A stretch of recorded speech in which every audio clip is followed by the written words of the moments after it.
Meus amados, muitas vezes é difícil a gente vir correndo. Eu gosto de vir com tempo, de poder conversar, poder estar com os irmãos, mas pela mudança de horário, eu já tinha comprado a passagem, só tem este voo, então não teria condição de mudar, e eu devo estar amanhã na minha igreja e tenho de voltar rapidamente. Eu quero abraçar e pedir desculpa aos irmãos, porque normalmente eu gosto de ficar mais tempo, gosto de conversar um pouco, gosto de ouvir um bom coral como vocês têm aqui hoje, um coral muito bonito, o coral do Sínodo. Que Deus esteja abençoando o coral do Sínodo, que vocês continuem louvando, bendizendo e glorificando o nome do Senhor Jesus. Também a nossa orquestra, nossa gratidão, a maestrina, nossa saudação pelo trabalho que está fazendo, que essa orquestra continue servindo ao Senhor e louvando e glorificando o nome santo do nosso Deus. O Reino Paulo Bronzelli, novo presidente do Sínodo, a nossa saudação, que Deus esteja cuidando da sua vida a cada instante. É um amigo de longa data, nós já nos conhecemos de muitos momentos da história de nossa igreja, e agora ocupa a presidência desse sínodo novo, sínodo paulistano. Eu disse a ele que por pouco tempo, muito pouco tempo, porque ele está caminhando para a maior bênção da vida, com toda essa juventude dele, mas ele está caminhando para a jubilação. Então ele só pode ocupar o sínodo até a próxima reunião da comissão executiva, e mesmo assim só metade da reunião, porque no instante que ele jubilar, ele tem que passar o bastão para o Zé Maurício, que é o vice-presidente. Mas eu queria agradecer de uma forma muito carinhosa ao reverendo Zé Maurício, por essa deferência ao reverendo Paulo. Naturalmente, o presidente de uma gestão tão pequena continua na outra gestão. E eu só entendo que o reverendo Paulo foi eleito porque o Zé Maurício declinou e disse: ó, é a sua vez, nós queremos que você jubila como presidente do nosso novo sínodo, já que a sua vida foi nessa região. Então eu quero agradecer. Isso é muito bonito de um jovem pastor e muito bonito de uma jovem região que está começando. Que Deus abençoe muito vocês, que tenha esses gestos mais e continue servindo ao Senhor na glória do Senhor. Vendo Paulo, a nossa saudação, o nosso carinho de longa data e nossa amizade também, nós já desfrutamos em muitos momentos da vida da igreja. Eu gostaria de convidá-los para um texto bem conhecido das Escrituras Sagradas. Um texto que nós muitas vezes usamos nas nossas vidas diárias. Possivelmente você já ouviu muitos sermões sobre esse texto. Você vai ouvir outro sermão. Mas eu gostaria que você colocasse em prática. Na nossa caminhada cristã, nós caminhamos com o Senhor. Algumas vezes sentindo o Senhor perto de nós. Outras vezes nós temos momentos de nossas vidas, nós sentimos o Senhor tão longe de nós. E depois nós sentimos que Ele entra no caminhar nosso, pela graça e pelo poder de Deus. E há nesse texto, dentro da soberania de Deus, esse caminhar da igreja, da história da igreja, algo que só o Senhor faz por nós. Normalmente a ênfase que nós damos a Jesus Cristo é como nosso Salvador. E nesta tarde eu gostaria que a nossa ênfase fosse um pouco diferente. Ele é o nosso Salvador, mas Ele é mais do que o nosso Salvador. Eu gostaria que você abrisse suas Bíblias em Marcos capítulo 6, logo após a primeira multiplicação de pães. Vamos colocar de pé para a leitura bíblica desse texto. Marcos capítulo 6, a partir do verso 45. Eu quero saudar também o quarteto Emaús. Muito gostoso ouvir os irmãos. Continue louvando a Deus, glorificando o Senhor com as vozes de vocês. Não sei de qual igreja, depois eu vou perguntar os nossos irmãos aqui para saber qual igreja que vocês pertencem. É daqui da igreja do pastor Guinaldo, da Moca? Sapopema, cada nome interessante, né? A gente tem, quem é mineiro algumas vezes se perde até dos nomes. Logo a seguir compeliu Jesus seus discípulos a embarcar e passar diante para o outro lado da Betsaida. Enquanto ele despedia a multidão, E tendo-os despedido, subiu ao monte para orar. Ao cair da tarde estava o barco no meio do mar, e ele sozinho em terra. E vendo-os em dificuldade a remar, porque o vento lhes era contrário, por volta da 4ª vigília da noite, veio ter com eles andando por sobre o mar, e queria tomar-lhes a dianteira. E eles, porém, vendo andar sobre o mar, pensaram tratar-se de um fantasma. E gritaram, pois todos ficaram aterrados à vista dele. Mas logo lhes falou, disse, tende bom ânimo, sou eu. Não temais. Subiu para o barco para estar com eles, e o vento cessou. Ó Pai, fala ao nosso coração nesta hora e às nossas vidas nesta hora. Ensina-nos a andar de acordo com a Tua graça e Teu poder, para que nós, como igreja, entendamos o Teu propósito nas nossas vidas e possamos, ó Pai, como igreja, Te louvar e Te bendizer. Ó Pai, esteja conosco a cada instante, em nome do Teu Filho Jesus. Amém. Podem sentar, queridos. A igreja está no caminho e a caminho. Ela está caminhando. O papel da igreja é ser testemunha de Cristo Jesus aonde Deus a tem colocado. E creio que o grande desafio para nós, os dias em que nós vivemos, é ser a igreja do Senhor Jesus Cristo. Estou lendo um livro editado por nossa editora, que fala sobre a coragem nossa de sermos protestantes e presbiterianos no mundo em que nós vivemos. Os irmãos olharem, muitas vezes esse desafio de afirmarmos que somos uma igreja presbiteriana tem sido um dos grandes desafios para as nossas vidas. E afirmarmos também que somos uma igreja de linha reformada, que cremos na soberania de Deus, na atuação da graça de Deus, no poder de Deus, na misericórdia de Deus, e que tudo que nós somos é obra exclusiva de Deus para as nossas vidas. Numa época em que a ênfase é dada ao humanismo, a ênfase é dada em um homem tomar suas decisões, é um homem tomar suas dianteiras, é um homem assumir o seu papel. Mas a igreja reformada, a ênfase é dada no Senhor da história, Cristo Jesus, o nosso Senhor. Ele conduz as nossas vidas, Ele dirige as nossas vidas, para que nós aprendamos a andar e a caminhar dia após dia. O texto que nós lemos conta a história da multiplicação dos pães. Logo após multiplicar os pães, o Senhor Jesus Cristo, depois de alimentar toda a multidão, Ele compele os seus discípulos a irem à frente. Coloca os seus discípulos no barco e diz a eles, podem ir. Possivelmente nenhum discípulo pensou, com que o Senhor irá mais tarde? Ou como Ele irá mais tarde? Essa preocupação não passou na mente dos discípulos. Eles embarcaram e foram. Jesus ficou conversando ainda com a multidão. Despediu a multidão. E após despedir a multidão, Jesus vai ao monte para orar. Retira-se para orar, dobrar-se diante de Deus. E é aqui que nós gostaríamos de começar a nossa mensagem desta hora. Eu gostaria que a nossa ênfase primeira fosse dada no caminhar da igreja. Jesus Cristo intercede por ela. Será que nós temos olhado nesse aspecto, meus amados? Ele é o nosso Salvador, mas Ele é mais também, Ele é o nosso intercessor. Ele ora pela igreja. É interessante que o livro de Hebreus coloca este ponto para nós. Ele, como sacerdote segundo a ordem de Melquisedeque, sacerdote para sempre, é aquele que vive a interceder por sua igreja. No livro de Romanos, capítulo 8, essa mesma ênfase é dada.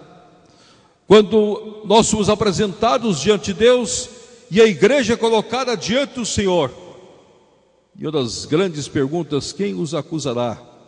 Ou quem se separará do amor de Deus que tem em Cristo Jesus, nosso Senhor?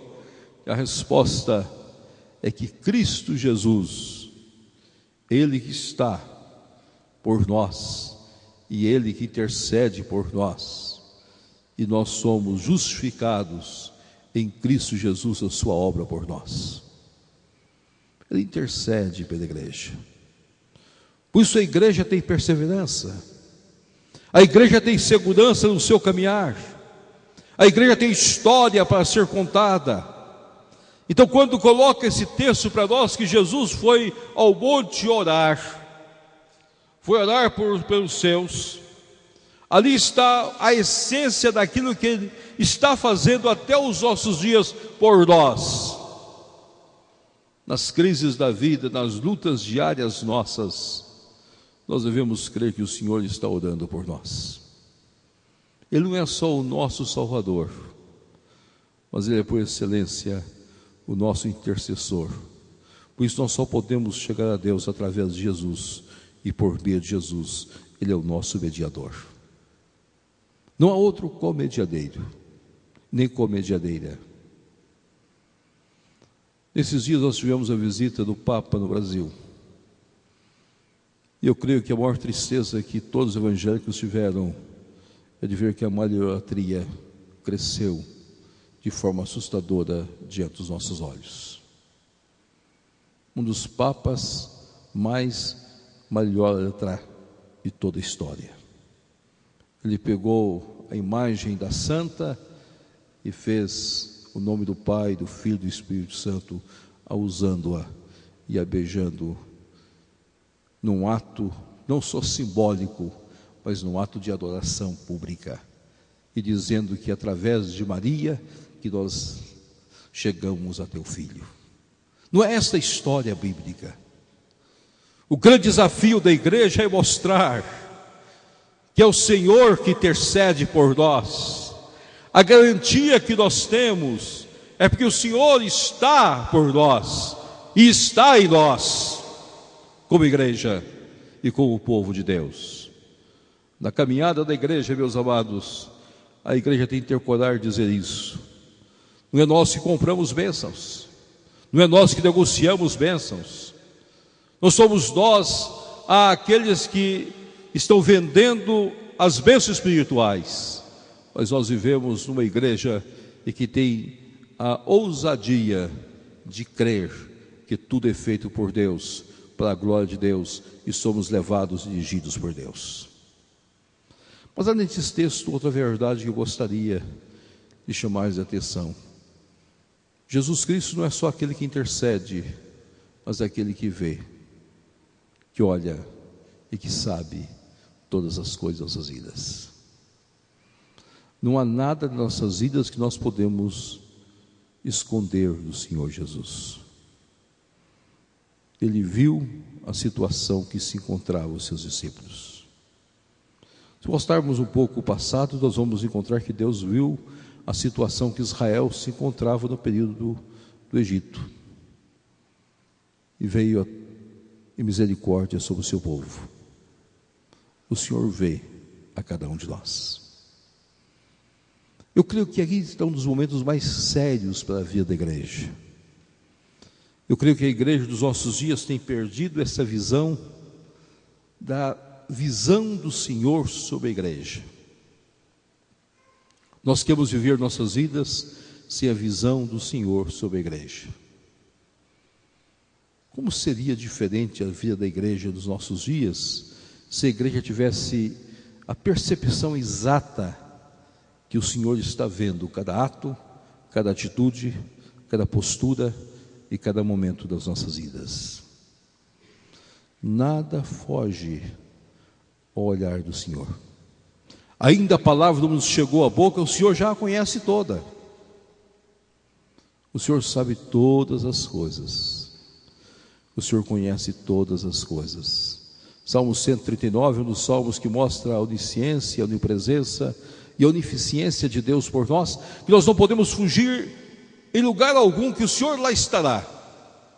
E tudo em nós o Senhor já conhece. Ele vê, Ele sabe. Tudo está presente diante dos olhos de Deus. Meus amados, foi assim que o Senhor viu Natanael e o chamou.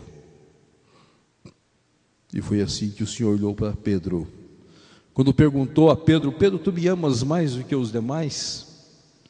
Naquele momento o Senhor colocou Pedro numa situação difícil, porque Pedro era o homem que mais gostava de fazer comparações. Ele sentia que ele era o principal de todos os apóstolos. E agora Pedro teria de pastorear. E para pastorear, Pedro precisava ser quebrantado, precisava descobrir que ele nada era. Então o Senhor vai a fundo na sua questão, porque o Senhor conhecia, o Senhor vê todas as coisas. Pedro, tu me amas mais do que os outros? E a resposta de Pedro foi enfática: Senhor, tu sabes todas as coisas, tu sabes que eu te amo. Tu sabes que eu te amo. Ele não fez mais comparação. Agora Pedro não diz: Senhor, se é o Senhor mesmo que está sobre as águas, que eu ande. Agora não é mais uma questão de exibicionismo, de posições, de ser ou não ser. Agora é uma questão de quebrantamento. Era o pastor que iria pastorear, era a igreja que daria seu encargo. E para fazer esta obra, Pedro precisava ser quebrantado totalmente nas mãos do Senhor. E saber que Deus vê todas as coisas. Deus olha a profundidade dos nossos sentimentos e das nossas ações. E Deus sabe o porquê subimos ao púlpito e como nós descemos. E Deus sabe como nossas casas são tratadas, são reagidas de acordo com a vontade de Deus. Uma das coisas mais tristes que eu já ouvi de toda a minha vida pastoral, nesses 38 anos, foi de uma esposa de um pastor que me ligou e ela usou a seguinte expressão: eu gostaria que a cama do meu quarto fosse o púlpito da igreja. Eu gostaria que a cama dos meus filhos estivessem no púlpito da igreja. Eu gostaria que a mesa da refeição de nossa casa estivesse no púlpito da igreja.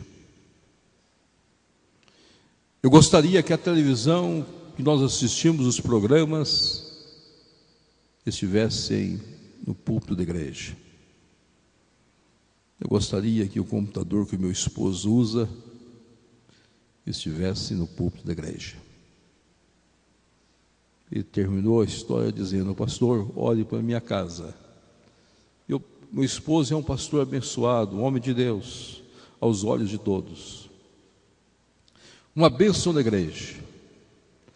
Mas quando nós entramos em casa, fechamos a porta, é como se o inferno se estabelecesse na minha casa. Meus amados, quantos lares têm sido destroçados assim, de pessoas que afirmam que andam com o Senhor Jesus Cristo. Esquecem que Deus está vendo.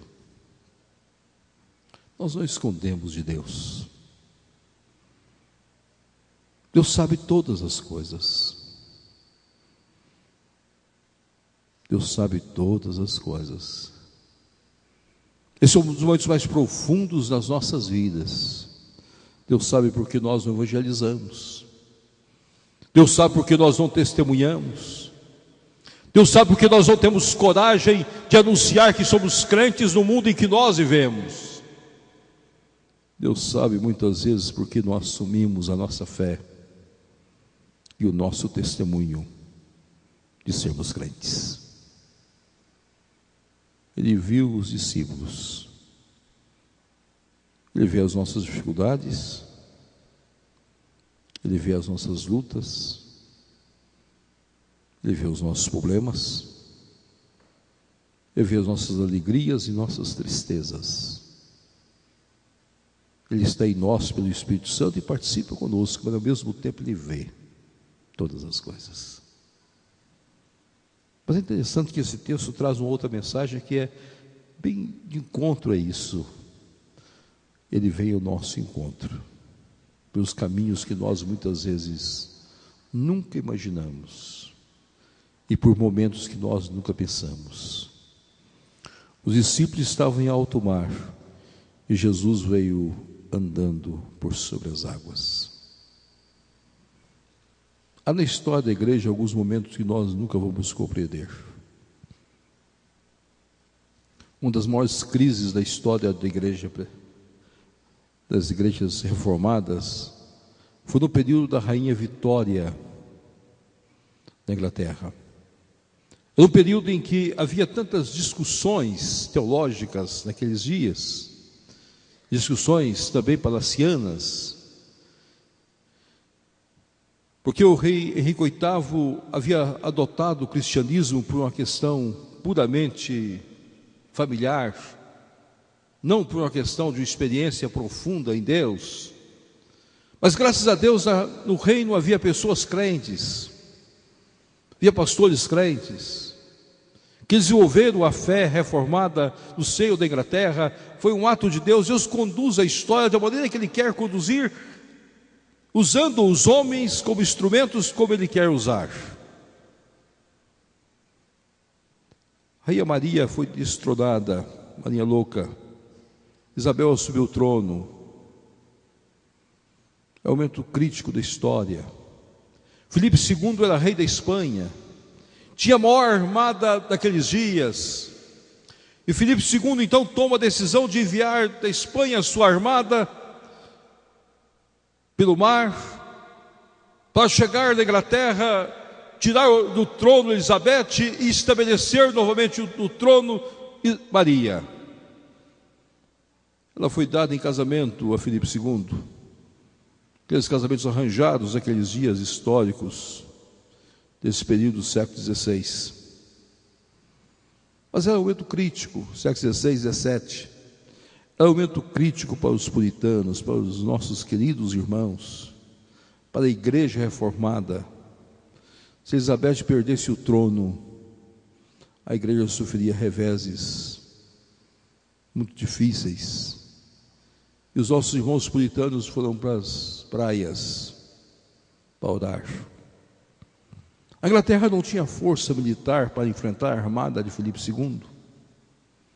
A Inglaterra não possuía navios capazes de enfrentar no mar, e nem possuía um exército capaz de enfrentar o exército de Filipe II. Quando chegou da entrada de Gibraltar, no canal, nos últimos momentos, houve uma noite bastante escura, por uma das questões históricas não explicáveis aos nossos olhos. Os navios de Filipe II bateram-se uns com os outros. Os próprios navios trombaram, vieram um de encontro ao outro. E a famosa armada espanhola foi autodestruída na entrada do Gibraltar. Não houve um tiro sequer da Inglaterra, não houve um tiro sequer dos espanhóis. Eles voltaram para a Espanha derrotados. E nunca mais se levantou nenhuma grande armada na Espanha como esta. E o Evangelho teve a sua vitória. Eu só entendo como caminhos criados por Deus. Na sua vida, meu querido e meu amado irmão, vai ter momentos em que Deus vai atuar de uma maneira diferente, que você não vai ter explicações. Mas não olhe como fantasmas, não creia no misticismo, mas creia na graça e no poder de Deus, de um Deus que atua na hora certa e no momento certo, de acordo com a vontade dEle, de acordo com a graça dEle. Era a hora do Senhor chegar onde estava o navio, entrar e estar com seus discípulos e guardá-los e protegê-los. Como algumas vezes Ele faz conosco em nossas vidas, em momentos especiais da vida da igreja. A igreja dos primeiros 10 anos de sua história foram 10 anos críticos para a igreja. Foi o período da febre amarela. Praticamente quase todos os grandes pastores perderam as suas vidas dos primeiros 10 anos de história de nossa igreja. Edward Lane, Simonton, E a de Simon, a maior frase dessa história, quando Simon afirmou categoricamente: o que nos cabe fazer é recostarmos os braços de Deus, Deus levantará outros. João Boyle, que morreu pregando o Evangelho aos 47 anos, na cidade chamada Estrela do Sul, em 1869. Meus queridos e meus amados irmãos, o caminhar da igreja é um ato de Deus. E a atuação de Deus na história é um ato também de Deus, não determinado por nós, não estabelecido por nós. O Deus que veio ao nosso encontro é o Deus também que abre caminhos para nós. A nossa oração é que o sínodo paulistano seja um sínodo abençoadíssimo por Deus. Novas igrejas, novos campos de evangelização, que possa ser um sínodo distinguido pela atuação da graça de Deus, um novo reavivamento espiritual, um derramar do Espírito sobre esta região, sobre o levantar novo do povo de Deus, igrejas sendo erguidas para a glória exclusiva do poder de Deus e da misericórdia de Deus, não por atos humanos, mas por atos da graça, da misericórdia do nosso Deus. Que o Espírito do Senhor possa atuar nas nossas vidas e que na nossa caminhada nós possamos ver Deus abrindo caminhos que nós muitas vezes nunca entenderemos e nunca compreenderemos, mas o Senhor há de nos abraçar e há de nos dirigir, há de nos orientar e há de nos ensinar a sermos o seu povo. A nossa oração é que a história de nossa igreja seja uma história diferenciada pelo poder de Deus, caminhando, sempre caminhando. Nós estamos no caminho, mas nós estamos a caminho para a glória de Deus. E o Senhor que ora por nós, que intercede por nós, por isso nós somos guardados e somos perseverantes. É o Senhor também que, na sua graça e o seu poder, vê as nossas ações, que Ele possa nos santificar cada vez mais, quebrantar as nossas vidas, e que à medida que o Espírito Santo vai trabalhando em nós, nós possamos ser mais sensíveis à graça e à misericórdia do Senhor.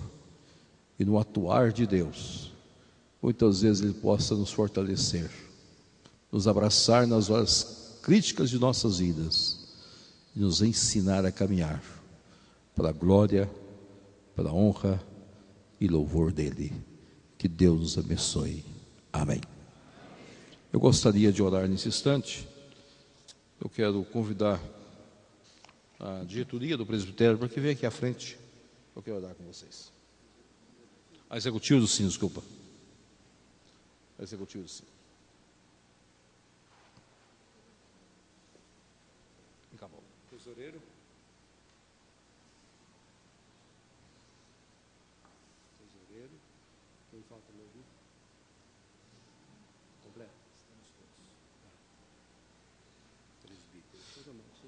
Meus irmãos, eu vou abraçar o presidente como se estivesse abraçando a todos os demais. Tá? Ó Pai grandioso, nós queremos te agradecer pela vida do reverendo Paulo Bronzelli, pela vida de cada um dos membros do Sínodo Paulistano, pelo seu primeiro ano de aniversário. E que esse Sínodo, ó Pai, possa cumprir a sua tarefa de ensinar a sua igreja a caminhar. E que seja um Sínodo atuante, um Sínodo apaixonante, um Sínodo que a graça e que o poder do Senhor seja o ponto central da vida deles, na soberania de Deus. Ó Pai, cuida do nosso querido irmão Paulo Bronzelli. Cuida, ó Pai, de tudo da sua vida. Derrama sobre ele porção dobrada e que ele seja usado por Ti nesse período, ó Pai, na vida do Sínodo, como um vaso precioso nas Tuas mãos. Esteja, ó Pai, com os demais irmãos, sustentando-os nesta caminhada. Zé Maurício, nosso vice-presidente, e cada um daqueles que ocupam cargos de Sínodo possam sentir sobre os seus ombros as responsabilidades do alto, da graça e do poder do Senhor. nós nos colocamos diante do Senhor nesta hora. E em nome do teu Filho Jesus, nosso intercessor e Salvador, é que nós oramos. Amém. Amém. Amém.